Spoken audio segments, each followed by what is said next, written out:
between season, a podcast for leaders in transition between what was and what is next. In today's episode, again, I have with me Dr. Rotimi, who's an author, visioner, and as well a coach. Currently out, we have his book, Mastering High Stakes in Transition, that is currently out. You can find it on Amazon, and as well, we do have a link that we'll be putting on the description below. Welcome back to the podcast.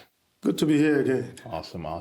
I'm actually super excited for today's episode because we're talking about something that many people experience, especially high performers, high achievers, which is transitioning after a role ends. And for yourself, being somebody that, just a little quick background, you've had a fascinating journey from banking into entrepreneurship, nearly 3 decades of pastoral leadership, and now building a platform through writing, coaching, and education. So for yourself, when you look back, what first led you to step away from the banking world and pursue a completely different path? Because you are at a position that many people dream about, pray about, earning-wise, you're okay. What led you to say, you know what? This is it. I got to go into something else completely different. That's a huge question, really. I would say I didn't really have a clear plan as to career-wise, career transition or change. But one key thing I would say, or I remember clearly, was year one into the banking, I had a very clear time where I would love to exit. There are 2 things I determined when I started. The first one is that I did not want to work for more than 15 years. So I had a very strong clarity about that. And secondly, the other thing is that I believed or I hoped that when I exited, I would do so on my terms. So I didn't really have like career trajectory, like what you want to accomplish in terms of where do you want to get to in your career. But I knew that when I'm 15, I would love to do something for myself. Something that is consistent with my values, with my purpose, something that can bring about fulfillment. And which might not be the kind of a pressured environment that prevails in the banking industry. So in that, the transition didn't happen to me. It was kind of orchestrated by self. So when I got to like year 10, year 11, there's this pressure that came to me that I knew that, okay, I wanted to exit at 15. So I need to start trying to do, to plan or think of what I wanted to do after year 15. So in my own case, it wasn't really forced on me. So I handled it myself. I see. What was that first year once you, walk me through that first year when you left a role that I was making good living, just I've established myself in a role. A lot of people identify me as, oh, Mr. Rotimi, the banker and so forth. What was that first year like, not having that role anymore, that recognition, being a banker? Well, the first year was typical, like the period of silence. A great gap before my last couple of years in the bank, being a manager, a bank manager, I start early. I don't have a closing time. So I have a very long day, almost every day. Sometimes if I needed to do something, my day could start as early as 6 a.m. and as late as 11 p.m. Wow. Sometimes my day ends like 1 p.m. or 12 p.m. Wow. Or sometimes my day could start like 10 p.m., 10 a.m. Yeah. So as a manager, I have that flexibility. Yeah. But sometimes the way you work as a manager is like an entrepreneur, which means that you still manage your unit like it's your own because you are responsible for the numbers. So after the exit, my day is no longer structured. Is that you don't know where you start. So the first couple of months, after that, for me, it was for research. So I have a lengthy days in the library, lengthy days with relevant organization that I needed to touch, to firm up my research because I knew exactly what I was going to do. That once I exited the paid job, I was going to do something on my own, meaning that entrepreneurship. So, which means that I have to study the market. I have to see the match between my resources, my skills, and other variables that I needed to know that they come together. And but I should say there's so many things that are not predictable that happened because I did not really start planning while I was working. So only maybe the last 1 year, I have a faint idea of things that I can do, in the process of transitioning, and maybe some makeshift arrangement, but you really don't know how things are going to play out. For example, I didn't have an idea of the industry I was going to play in. I was just going to ask. I didn't have an idea of the industry I was going to play in. But when I started the research, I put together a number of questions. That's some research questions. And those questions led me to the industry where I was going to play. For example, some of the questions were, I was looking for an industry where the amount of, or the size of the resources I had could play effectively. I was looking for an industry that has been growing in the last 10 years and is projected to grow in the next 10 years. I was looking for an industry that cannot be replaced by robots. So I was looking at those. So you're telling me back then you already saw AI coming? 2015. Not necessarily AI, but robots. We have these ideas flying around that robot will replace everybody. So you want an industry because every industry has a cycle. I don't want to go into an industry that is declining. Industry works like a normal distribution kind of. You have the time of when you start, then it grow, peak, then decline. So you don't want to put in or get in when the industry is declining. You want an industry that has a future. So in that case, every channel I did with Entrepreneurship Manitoba, I did my own research. I went to Winnipeg Chambers of Commerce. I went to Manitoba Chambers of Commerce. Everywhere, number one was logistic. I see. And then when you go into these places, are you just like, hey, let me just get some information in terms of like books, or are you meeting with people, sitting down, and then they're giving you feedback? What's that process like? Remember, I said I have 3 questions. So I was going everywhere looking for answers to these questions. So those questions comes from my resources and my goals.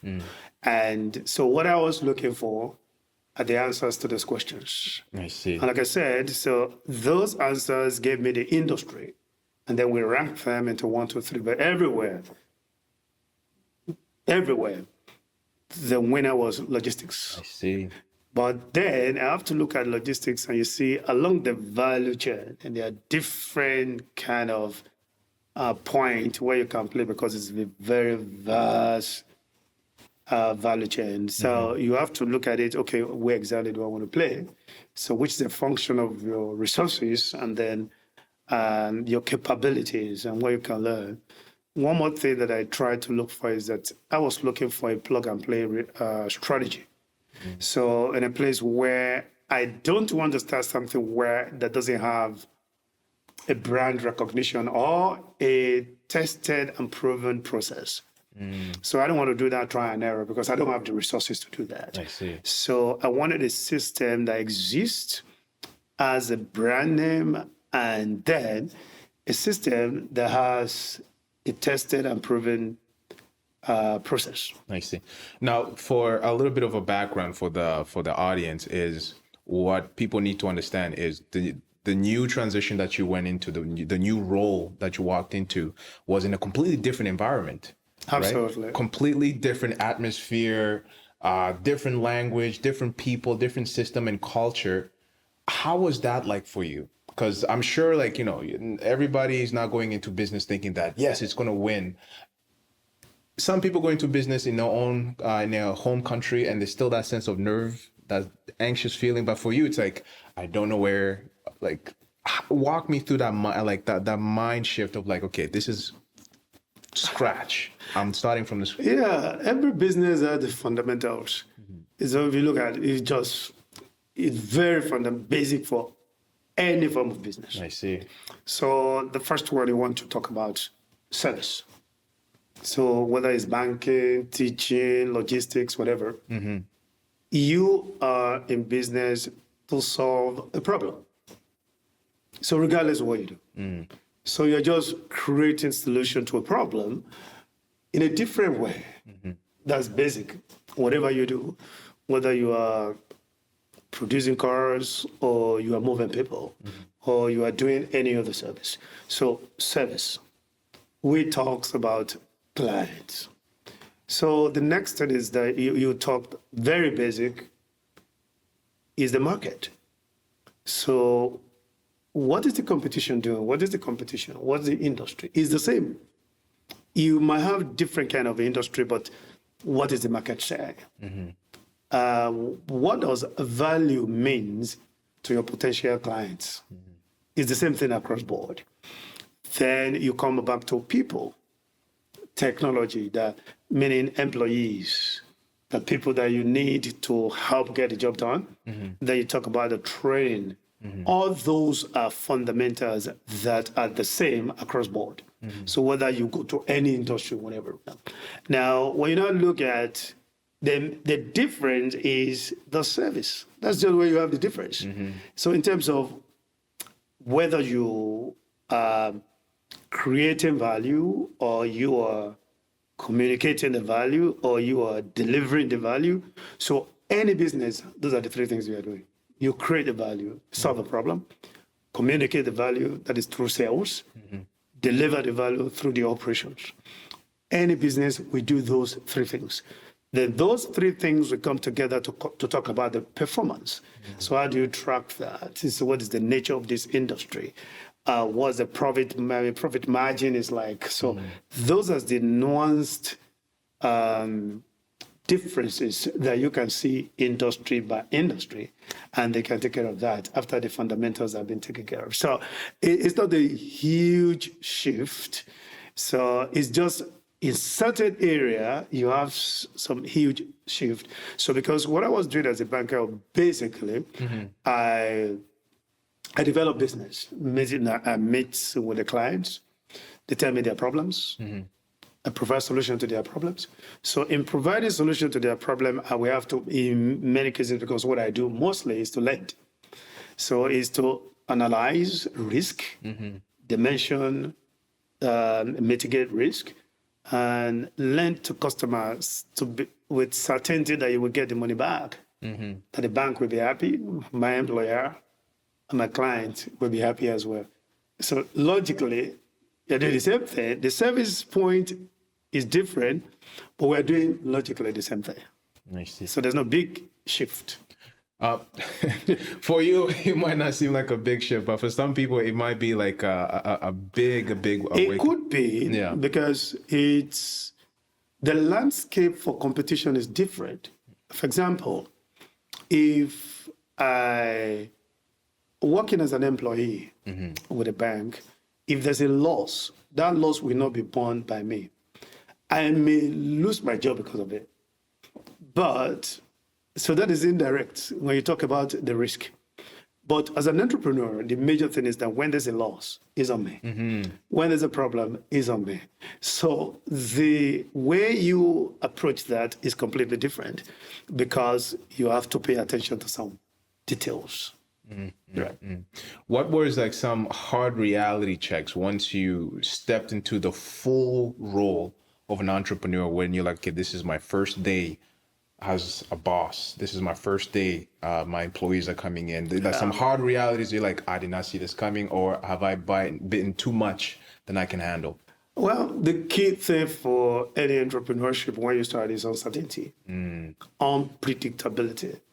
Working in a bank, I get paid twice in a month.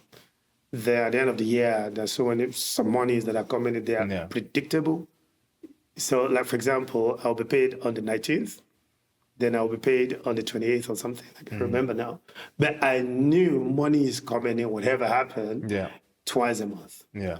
And I knew money is coming in at the end of the year. I knew money is coming in when I'm going on leave. Yeah. So I know all those they are predictable. So once you transition into entrepreneurship, nothing is predictable. You may be buoyant with cash today. You may be looking at your account today, you have like 50,000. Then tomorrow you're broke. So tomorrow you're broke. So you're looking for money. So that is the key thing. And to answer your question directly, the first few weeks when we got this, everything was quiet. So all the analysis, business plan, everything said, calls were not coming in. So it took some time for us to understand, okay, there are other dynamics like brand recognition, competition, and people don't know, people need to know you, and there's some things you have to do to accomplish that. So there is no shortcut. You just have to go through the experience. I see. Right. And were there, from your previous role, were there things that you, of course, I'm sure, very technical skills, mindsets, process, or program that you're like, okay, I can relate this new role to the old one that helped you at least stabilize yourself into this new position that you came into of being an entrepreneur? Yeah, as a business manager, I've always worked with entrepreneurs. And so I understand, because of my relationship with entrepreneurs, Yeah. I know what they go through. I know the cycle, the budgeting cycle, the quarterly cycles when you measure performance vis-a-vis your budget. And I know seasonality. I know those things through what I learned Yeah. from my clients. So solving their problem, I had to, think like them, and then provide solution to their peculiar problems. And so I have a feeling, I have that nuanced experience based on my interaction with my clients during my work life. But as a person, being a business manager or branch manager, I was responsible for the balance sheet and the profitability. I have a budget. So I was responsible for people working under me, my team members. So it's like an entrepreneur, because every quarter, at the end of every month, you go for what is called performance review. And that will be, okay, this is your budget, this is your performance. What are you trying to do to close the gap, or you are celebrated if you are overdoing than your budget? So I have that in the course of the training. In the course of work, at the same time, you need to generate leads. You need to convert leads. You need to interact with customers. You need to win businesses. You need to keep businesses. You need to grow businesses. Your promotion or growth is contingent on that. So as an entrepreneur, it's the same thing. Your success is you need to deliver on your goals. You need to grow businesses. You need to win businesses. You need to nurture businesses.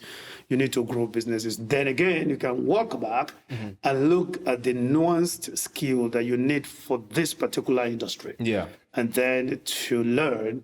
So again, one of the things I learned as a manager was to be adaptable, to be very quick at learning, so that when things change, you are very quick to adapt. You're not being left behind. Right. Now, for yourself, like as you said, is the transition or the change was not random, right? It was something that you planned 15 years back. You're like, okay, I'm going to be here for this time. And then my landmarks back 10 years in, I have to have a conversation with myself. I have to go to the drawing board and see, okay, where am I at? Now, for a different person, right? They're sitting comfortably in their position. They've been there for many years. They have retirement plans. This is my pension plan and all that. All of a sudden, boom, it's gone. So for a person that goes through that experience, like, right, when someone loses or steps away from a role that once defined them, whether it's a job, a ministry position, or business, what part of the loss is usually the hardest? Because for you, you saw what was happening. It's not like it was like uncertain. For you, you knew it was coming. Right. For the person that this is just a shock, a surprise, Yeah. what's the hardest thing for them to accept? Well, it's difficult to pinpoint any one of them as the hardest because you need to look at different point of pain or pain points. One, you look at social, you look at economic. Like, for example, one of the things that pay job, one of the benefits that it gives is predictability, that you can predict. You know when money is coming in, you know how much is coming in. You can use that one to map your obligations, and you are not pressured when bills arrived. Then the second one is the social, because when you have, many times we tend to believe that when we make decisions, that those decisions are product of our own smartness or of our knowledge or anything. But in most cases, our decisions are product of our environment. Many times you make buying decisions, and not necessarily because you need the item you bought or is the best for you in that instance, but because the market communication, you are swamped within in a cycle of information overload. Yeah. Or sometimes you just see somebody that you liked, like influencer, that is using that, and you see yourself in that, and you make that purchase decisions because of those influences. Then you begin to reason after that, like, okay, have I made the right decision or not? So the same thing when we work. Our work makes an enormous contribution in the narrative of how we see ourselves. Like, for example, your status. Let's say, for example, you have a status, you have predictable set of income, and you support courses that, because based on your level of income. And suddenly you have to explain to those people that, sorry, I won't be able to support you. You know how embarrassing that could be, social pressure. Or if you don't see it coming and you have a role that, another thing you want to look at is that when you say the role ends, how and why? So the role may end because your skill is no longer demanded for by the market. Maybe there's a restructuring in your organization. Maybe there's a change in the organizational strategies. Maybe there's a change in the market. Maybe there's a takeover. And the new owners were just trying to streamline operations. And they see your role as surplus to their requirements. And then they say, oh, sorry, we can't do this. And in some instance, maybe you were a supervisor before, and they say, okay, we can keep you, but you become a supervisee, if they say anything like that. And then maybe your office before, you have a big window, you see a very good landscape, and somehow maybe you're in a room yourself, suddenly they move into a cubicle where you have to share a table with other people, and you go to the main floor. Those changes as a way of making of having psychological impact on us. So Naturally. the change in status. So we look at it from those 3 points of view. You look at economy, you look at social, then you look at psychological impact. So, but the key thing is this, which all those areas, they come together, to determine the way we think or talk about ourselves, which is our identity, the narrative that we have in our society and ourselves. And so there is no way we can really separate. And I should say that your workspace or experience is a serious contributor to how you see yourself. So the way people value you, the way people value what you do, and suddenly nobody's calling you. Nobody needs what you do. Nobody calls you for management meetings. Nobody cares about what you do any longer. Nobody's addressing you as that. Before, Yeah. as it used to be. So Yeah. the first thing you want to look at that gap between your identity and the reality. So the identity, the way you see yourself, the narrative that you tell yourself about yourself, how you see that, and when there's a sudden stop to your status. So what is, because as you said, a lot of us, our role, as you said, defines us. Like you walk around feeling okay. Partly. For some people, it's an extreme. So once they lose it, they feel like their whole world is changed. Their whole world is collapsing, right? For that person, what mentality, what's your advice to that person to be like, okay, what you have right now is not a forever thing. Because one day if it's gone, and if this is your forever thing, this is your whole identity, it's gonna collapse. It's gonna break you. So what's your I should say advice for a person like that? Because let's say I was working in an industry where typing was a skill set that was in high demand. All of a sudden that's gone. Now you feel like I don't know what to do. I don't know where to go. I don't know where to start. What's your conversation like with that person? The key thing we need to know is to be intentional about separating your role from your identity. That's hard. Well, it's you could be intentional about it. Because if I'm the CEO and all of a sudden that CEO position is gone, I almost feel like I have nothing left. Yeah, that is where our approach is very different. You know, the key thing is that when you have that kind of situation, the first thing is that you panic or you are afraid. Naturally. So that will heighten your emotional response. Yeah. So, one of the things we try to put together is you don't make decision based on emotions. So if you are intentional, I've had to, in the course of my career journey, walk out of jobs.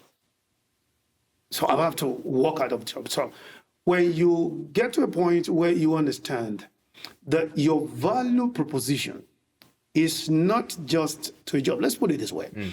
When you start growing in any career, you won't need all the skill sets that you have to grow. For example, if you become a leader, maybe your major skill that is helping you is communication and how you can, how you can bring people together around a cause and get people to secure people's buy-in to get things done. At that point in time, probably you don't have to use your hands-on skill anymore.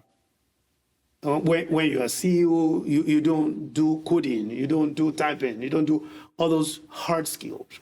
Probably only your soft skills that you have. So, and the way so let me not just digress. Yeah. The key thing is to have that consciousness that I am not my role. I am not my position. So when the role slips away unplanned, then you can go back and do a kind of analysis.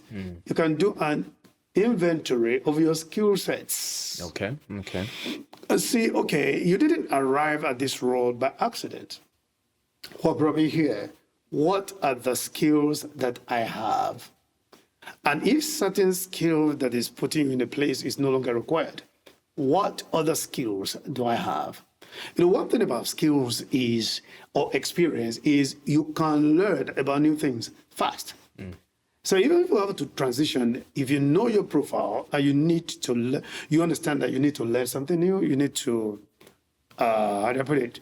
Maybe you need to take some certification or things like that. Courses. So one of the skills you have is how fast can you learn and how adaptable are you when things change. So one of the things that our approach is different, which is adopting a scientific method of collecting data of your state of being helps you to see you for who you are, not what your role is telling you that you are.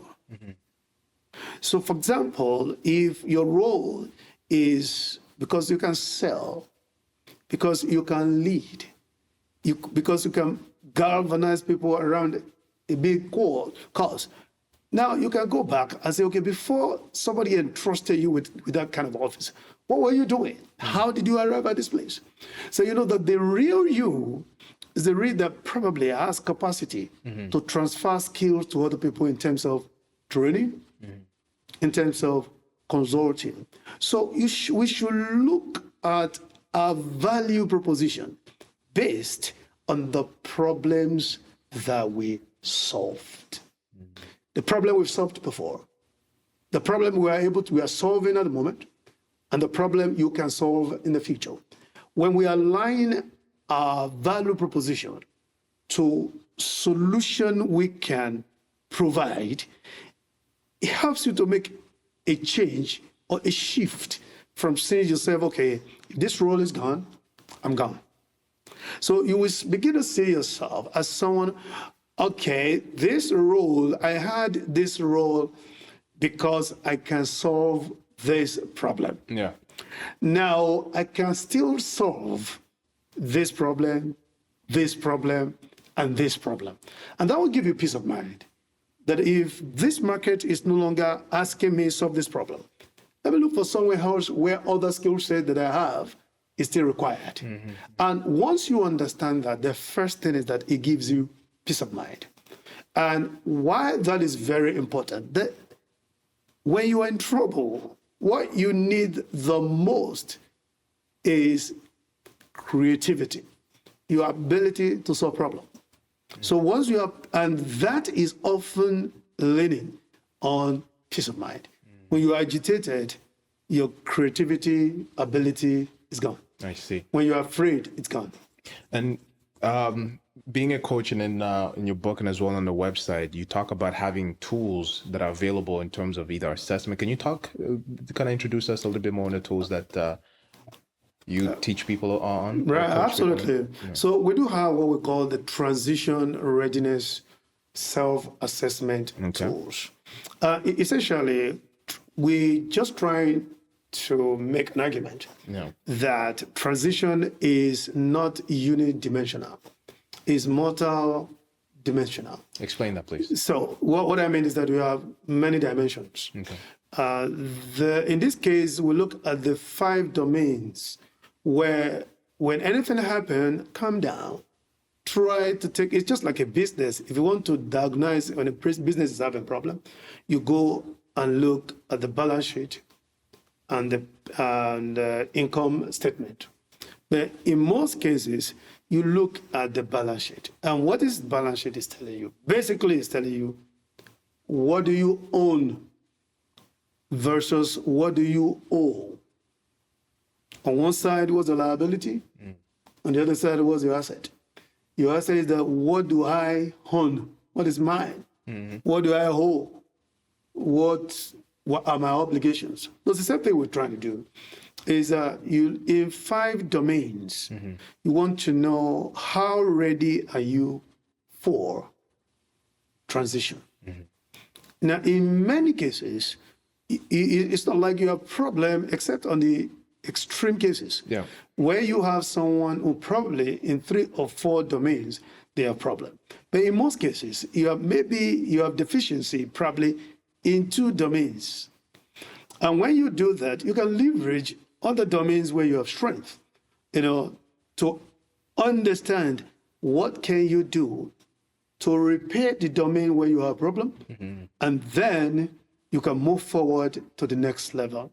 And the way it works is you have an online tool that is very user-friendly and intuitive and generate a report if you have a great input. And for people who buys my book, there's an additional book that I made that is complementary to the tool, which is given for free, entitled Clarity Before Courage. And that gives you step by step on how to complete the self-assessment. If you have that, you have a report. I see. And the report will lead you to 5 profiles that we have developed that we saw, we derived in the process. And those profiles will tell you, this is your balance sheet, this is you now, this is you in the mirror. And also they will give you the next steps. So that's the way it works. So then when you understand where you are at the moment, then you know the next steps. Then we understand the strategy of engineering the transition. So that gives you clarity. And it helps you to understand, because a strategy, most important thing for you is the goal and the first step. Once you have clarity about the goal and the first step, then when you take the first step, you'll be able to understand, or that will naturally flow into next steps. It's beautiful. Again, and then the website is already It's ready, the transition readiness. perfect. So another thing, like our podcast talks about the space between roles and season. What do you believe people should actually be doing during the between seasoned period of their life? Like I said, key thing, when it comes, in many instances, you don't plan for them. So the one thing you wanted to have is clarity. You want things not to be vague. You want things to be clear. What exactly is my worth? What's my value? If I'm no longer needed in this place, what do I really bring to the table? And what it will help you to do is that it helps you to look back at the problems that you have solved before for clients, for your employer, or for whatever. So you understand the problem you have. So then you begin to say, oh, I have this skill. Oh, I have that skill. They begin to do the mapping with the market. So basically, in a way, that's helping you kind of detach from the role of before. Exactly, to a degree. exactly. Because whether you are detached from it or not, it's gone. That's a reality. So the earlier you embrace that reality, the better. But the key thing we are trying to drive is that don't rush to the next. So basically, don't be emotional. Don't make emotional decisions. Don't rush into the next. Don't rush into making the next commitment. So you don't want to rush into that, because more than 70 to 80 transition fails in the first 18 months. It's not because people were not smart. It's because people, rush. Because one of the emotions, I think I should go back to that. One of the emotions that is overwhelming when this kind of ending comes is the propensity to act impulsively and immediately. Naturally. Like, just keep going, don't wait. No. What you need at that time is clarity. What do I do next? And that is what we bring to the table. We want you to see yourself as you are, and then conduct a kind of inventory of your skill set. What problems have I solved in the time past? What brought me here? You have a good role because you've been solving problems before now. The market is saying that, oh, we don't need those skills again. Then you know that it's time for you, to think out of the box and take a stock of your skill sets and reevaluate your opportunities. Try to remark with the market.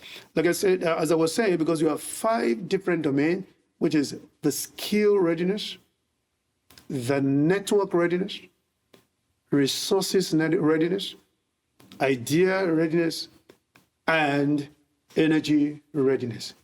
And okay, sorry. Last question that I am wanting to ask is, for yourself, being an entrepreneur, I get amazed about an entrepreneur is they're always learning.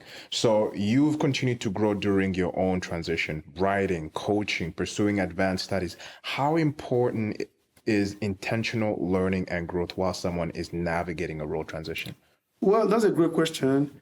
If you ever have a chance to get out of a trouble, it is let me put it this way. No. One skill that will guarantee that you will get out of situations that might not be good is your ability to adapt. And adaptability is always a function of continuous learning. When you have a problem, that's the point I have come to. For me, I don't see problem as difficult situation or problem, but I see every problem as a feedback. A problem is just telling you that something is wrong. So my first job is to figure out what's wrong. So that will help you in dimensioning the problem in a way that will give you clarity about the real situation. Now, you're not offensive. You don't feel offended. You're not having a problem with your supervisor. You just realize, okay, I'm an expert in doing this before now.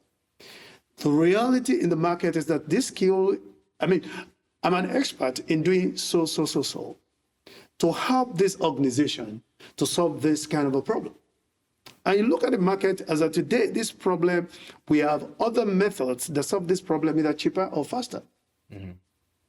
For example, before now, if you want to do video recording, want to do anything, if you're going for holidays or you're going for tourism, what do? You go with your camera, you probably go with your phone, you go with a number of things. So, but now that you're going for anything, all you need is your phone.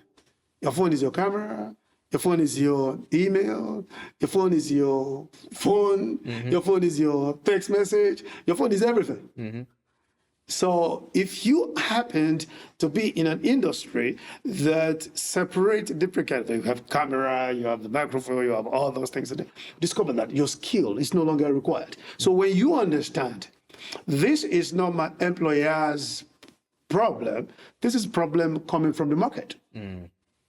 You understand? So that will help you, number one, to relate with the reality.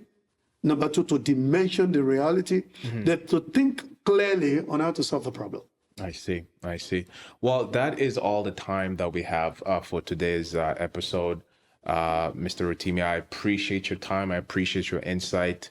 And I excitedly look forward to our next episode so that we can just expand a little bit more on the tools that you mentioned and hopefully as well guide people to the website so they can start in case they're in that season where they're thinking about transition or the role has already ended and now they're thinking of what should I do next. I would encourage you to either go check out again the Mastering High Stakes Transition book. You can find it on Amazon. You can find it on a website. Visit the website, check out the tools that he mentioned. I promise you it's going to be worth your time. Until then, I appreciate you having joined us in today's episode. Thank you for your time. You take care. Thank you so much. Sir, pleasure. Thank you.